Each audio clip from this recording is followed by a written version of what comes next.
mais difícil pro ser humano em si, ou dependente, é reconhecer que ele está com problema. E mais grave ainda, é se esconder de você mesmo. Muita discriminação, né? Olha torto pra gente, é muito humilhante. E aí você precisa pensar, porque quem é o sujeito, né? Quem sou eu, né?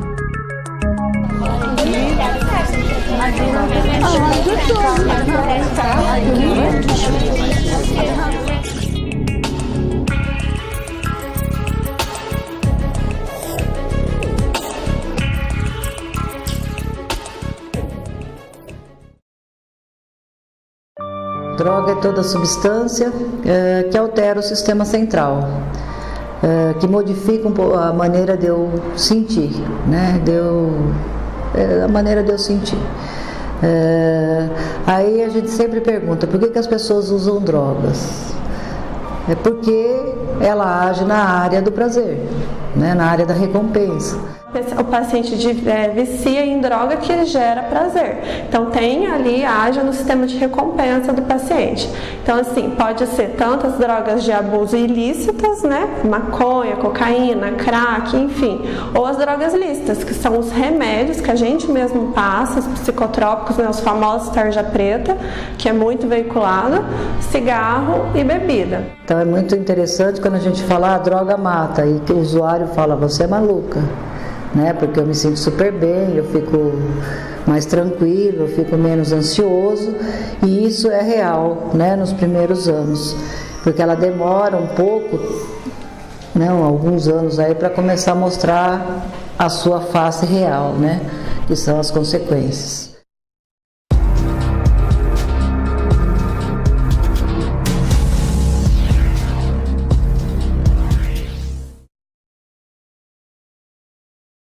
Toda pessoa que usa droga vai se tornar dependente? Não. Toda pessoa que preenche critérios para o diagnóstico, né, ele tem que apresentar, porque lembrando que é uma doença psicossocial, né?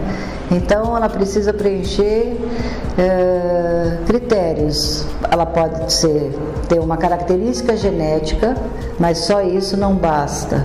Ela tem que ter uma característica genética, mais uma questão psíquica, né, mais mal elaborada, às vezes uma somatória, assim, uma dificuldade de enfrentamento, né, com as frustrações. Então ela precisa ter pelo menos 3 critérios, né, do CID-10, né, para que a gente possa fechar um diagnóstico de dependência química. Não, um único diagnóstico, uma situação isolada não justifica a dependência. O termo dependência química, explicando de uma forma bem simples, é quando aquele paciente ele perde a capacidade no controle sobre o uso de determinada substância, seja ela lícita ou ilícita. Porque tem muita gente que se esconde e não quer assumir o problema. Eu mesmo foi um exemplo, eu estava afastado, eu achei que eu estava entrando numa fase crítica, vim procurar casa antes de me afundar. Mesmo assim, você tropeça nas pedras da vida. Depende da sua autoafirmação agora. Existe uma classificação de uso, né, recreativo, uso abusivo e dependência. O uso recreativo é aquela pessoa que não preenche esses critérios, que vai numa festa, toma lá a sua cota de cervejinha e que fica super satisfeito e não vai sofrer alterações, né? O uso abusivo é o que tem nos preocupado talvez mais do que qualquer outro tipo de uso. Por quê? O uso abusivo é aquele sujeito que trabalha, paga as suas contas, às vezes dá conta da sua própria família, mas chega final de semana, ele bebe muito, certo? Aí ele tem o seu carro, né? E aí você fala, você pergunta até para a família, ele bebe muito? Não, ele trabalha, ele come bem, só que ele não tem essa consciência do risco que é esse uso abusivo. de aneurisma, infarto. E a dependência química já é aquele estágio do doente, né? Que, assim, lógico que é preocupante, que é tudo, mas ele já tem um diagnóstico ali, ele já está consciente, ele já está limitado. Normalmente o dependente de verdade, ele já não dirige mais, normalmente ele não está mais trabalhando, então ele não mexe com máquinas, né?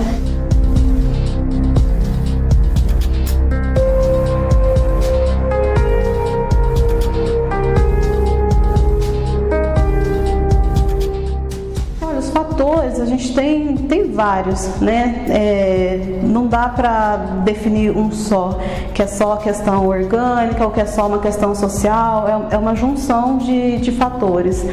Né? E aí, quando a gente pensa nessa pessoa que chega, ele sempre traz uma história de vida, né? E dentro dessa história de vida, né, se eu falo para vocês, os pais dele se separou quando ele era pequeno, de alguma forma isso impactou na vida dele, foi só isso? Não, né? Porque a gente também tem histórias de que os pais separam e nem por isso as pessoas fazem uso. Então, por isso que é difícil da gente definir, né, qual o critério, o que é, o que não é. Na verdade, são pessoas frágeis, pessoas que normalmente têm uma comorbidade, no caso até de não trazer uma doença, mas ele traz uma característica, ele traz uma fragilidade, porque se ele não tiver essa fragilidade, dificilmente ele vai se adaptar. Antes eu tinha dinheiro, tinha carro, eu passava na rua, eu via o pessoal caído pro chão, as pessoas fortes para trabalhar, e eu falava, mas vagabundo, aí dormia nessa hora, olha o tamanho, vai trabalhar, vai arrumar dinheiro. Mas não, hoje eu vejo que é uma doença, tem que ser tratada, curada e dependendo é para o resto da vida mesmo. Então, normalmente, o que eu percebo, né, na sociedade em geral, né, é essa coisa de resolver, tem que resolver, né? E essa dificuldade que as pessoas têm de compreender, né, que às vezes a dificuldade está na sociedade de estar, não é permitindo, mas tentando entender aquele sujeito, e não é uma mágica, não é uma situação mágica, vai muito da necessidade do sujeito, como a gente já falou anteriormente, né? Então, assim, uma das dificuldades de estar lidando com a dependência química ou com o usuário abusivo, né, que tem uma diferença grande aí do uso, abuso e dependência, né, é essa falta de compreensão mesmo da própria sociedade, que ela cobra, né? Ela cobra sempre uma resposta imediata.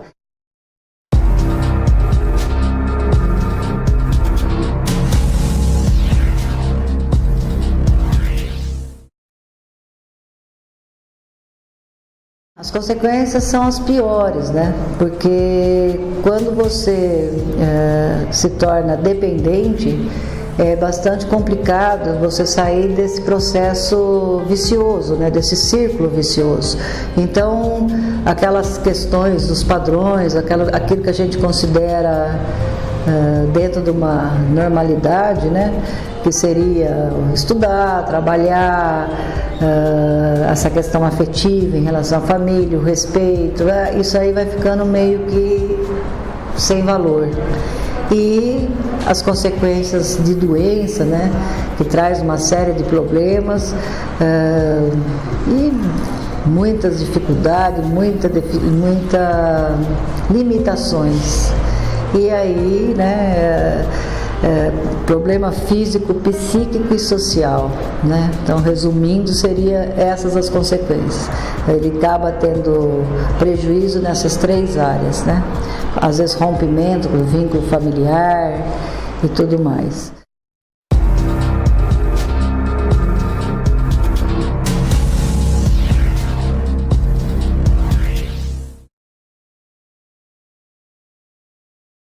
A família é o apoio, sabe? Quando a família participa, a gente percebe que o resultado pode ser diferente. Então a doença às vezes começa ali na família. E quando a família nos procura, ela vem muito focada no sujeito. E quando você começa a trabalhar a família, você começa a perceber que muitas coisas ali poderia uma simples mudança de diálogo, de postura, pode colaborar muito com o tratamento, até a cessação do uso da droga.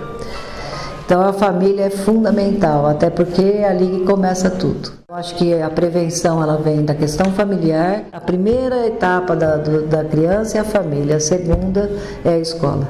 Então, se a gente tiver nesses dois pontos uma base boa, uma informação real, eu acredito que a gente consiga diminuir.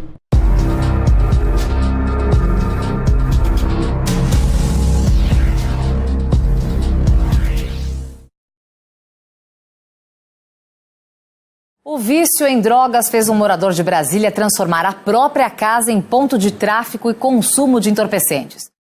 A mídia, no momento em que ela trata da dependência química, muitas vezes ela não explora o que a gente tem em recurso de saúde, de política pública mais avançado para tratar disso, de dependência química ou de transtorno mental de modo geral.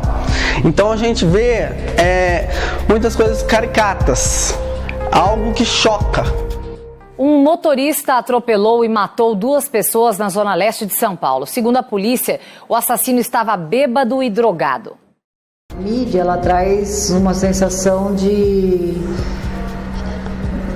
É assim, né? Fulano matou cicrano porque estava sob efeito de droga. É possível, tá? Porque a droga traz essa sensação de ação, né? Essa coragem. Porém, ela não tira o discernimento da pessoa. Ela sabe que está fazendo coisa errada. Ela só tem a impulsividade que até então, sem a droga, ela não faria. Então, assim, tem uma lógica, ao mesmo tempo tem que ser muito bem claro isso. A droga, ela traz ação, mas o problema já existia. Ela só motiva a você a agir. Guerra contra o narcotráfico no maior porto do Brasil. A apreensão de drogas disparou e bateu recorde no último ano, colocando em alerta as autoridades de Santos, no litoral de São Paulo. É um problema de saúde pública, mas enfoca muito o narcotráfico, né? E aí o paciente ele fica um pouco excluído, né? Ele fica meio que estigmatizado. A gente é rejeitado pela família, né? A mídia vem, né, critica um pouco o povo que é usuário de droga, álcool. Não sabe qual que é o problema da gente, você vai tirando pedra. Eu não gosto muito, não. Pelo menos a gente não vê, né? Nenhum tipo de propaganda, nem para beneficiar a saúde desse tipo de público, que é o dependente químico. Parece que é um assunto meio que, assim, as pessoas não falam, né? É bem excluído. O lado negativo é quando ela exagera na divulgação de algumas mensagens, de algumas notícias. O lado positivo é quando ela apoia a pessoa a se procurar, a se ajudar e a se encontrar no dia a dia na sociedade. Na verdade, o que a gente tem percebido assim é que as pessoas estão cada vez mais intolerantes aos diferentes, né? E aí eu culpo um pouco a mídia, né? Toda pessoa mal vestida, com o cabelo não sei o quê, papapá, dá uma sensação de medo, causa uma sensação de medo, não é assim? Parece que todo mundo que está na rua nessa condição é usuário. E o usuário ficou com esse estigma que ele é bandido, que ele é um marginal. Quando a mídia traz, falando do serviço, falando do que o município oferece, falando do tratamento e tudo mais, eu acho que isso fortalece muito mais a nossa ação enquanto rede. A gente oferece um serviço qualificado para a sociedade, que consegue ter informações a respeito, né, de saber que é um serviço gratuito, que não vai ter custo, né, que ela vai conseguir fazer isso pelo SUS. Então, assim, eu acho que a mídia, ela poderia, como ela é um órgão, né, de comunicação, deveria ter essa responsabilidade de lidar com a verdade. Porque eu percebo assim, quando eu vou às escolas, independente da faixa etária, é muita inverdade em relação à droga, né? E esse prazer imediato aí nada mais é do que você criar um personagem, a hora que acaba o efeito, o personagem vai embora e você se depara com um desconforto danado, que é bom estar discutindo mesmo até onde vale a pena. Mas a mídia não traz isso, ela traz, porque o cara matou sobre efeito de droga. Isso dá uma sensação de medo, de poder, que você vai ficando acuada, né? Porque dá a impressão que todas as pessoas que usam droga vão matar, e não é assim.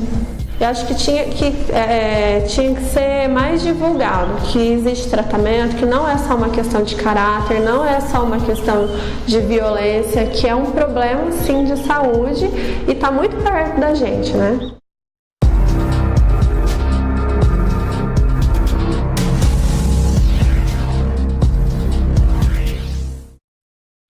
Ele chega com a proposta de dar a oportunidade do sujeito se cuidar, se tratar, de ser acolhido, de ser assistido, próximo da sua família, próximo do seu contexto, às vezes até próximo do seu trabalho. Tentando, né, de todas as maneiras, dar-lhe uma oportunidade de melhoria, de uma qualidade melhor de vida, e tentando evitar as internações, né? Não que as internações às vezes não são necessárias, mas às vezes um bom acolhimento, uma maneira mais atenciosa, mais cuidadosa de assisti-lo, evita a internação. O CAPS é uma ferramenta de grande uso para a sociedade e para o usuário em si. Aqui você vê o trabalho, você já viu o trabalho que é feito aqui.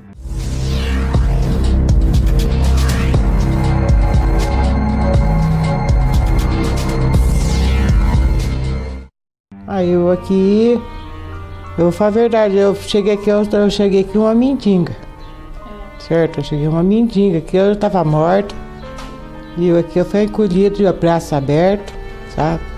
Então, eu falo para todo mundo aqui, sabe? Eles são minha família. Sabe? Todo mundo, eu gosto de todo mundo aqui.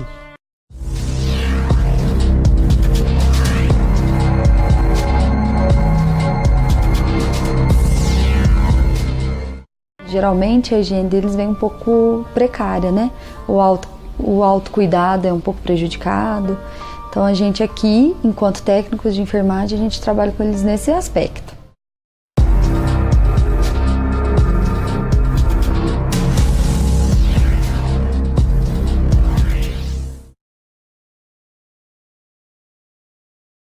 Então, na psicologia, né, a gente vai ver não só a questão da dependência, a gente vai pensar na questão do sujeito. Qual é a relação desse sujeito com a droga que ele faz uso, né? E quais as implicações que esse uso tem na vida dele, né? O tratamento ele tem que ser multidisciplinar, né? Uma equipe multidisciplinar. Por quê? Porque a doença é multifatorial.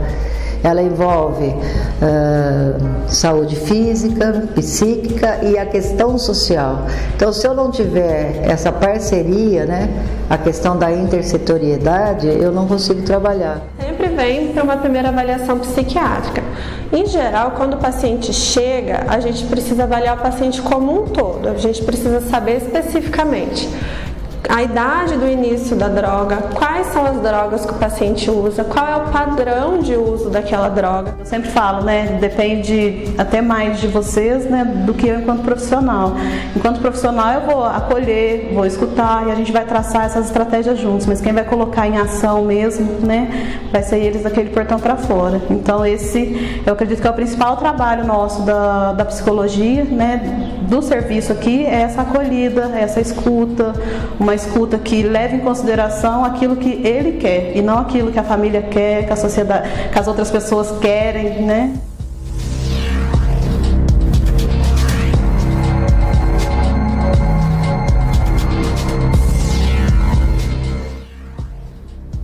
O jornal é jogado fora, vendo como lixo. Aqui você reutiliza ele de forma positiva. Você viu ali a horta. Nós temos uma horta que a gente incentiva o pessoal a trabalhar nisso em casa, ou como tem a culinária, não é só para nós aqui, é para incentivar o pessoal, é ter um ganho a mais para você não depender tanto da sociedade. Tudo isso ajuda no tratamento no sentido de Vamos pensar os jornais, e esses trabalhos são feitos. Com esses trabalhos, com os jornais, a pessoa pode se projetar naquilo que ela está fazendo, ou seja, ela vai colocar a sua personalidade no que ela está fazendo. E assim, o contato com a terra, o contato com a horta, as plantas, também serve para a gente estar fazendo analogia ao uso de substância, ao modo como eles se relacionam. E nisso a gente tem um processo terapêutico. Por isso a oficina terapêutica. Lembrando que tratamento a gente tem que pensar não no coletivo, tratamento coletivo, e sim individual, porque você soma a história do sujeito, a condição do sujeito, tá? Então você vê que é uma coisa muito particular.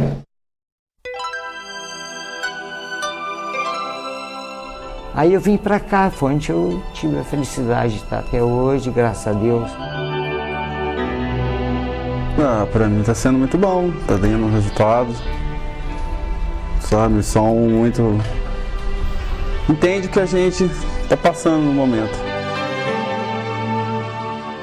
A gente precisa de um apoio, né? Que mais as pessoas têm que dar mais apoio pra gente, carinho pra gente, que a gente precisa.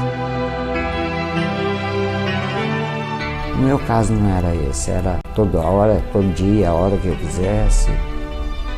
Acabei perdendo minha firma, perdendo tudo, mas hoje, graças a Deus, estou aqui, me falar bem melhor, a vida é outra.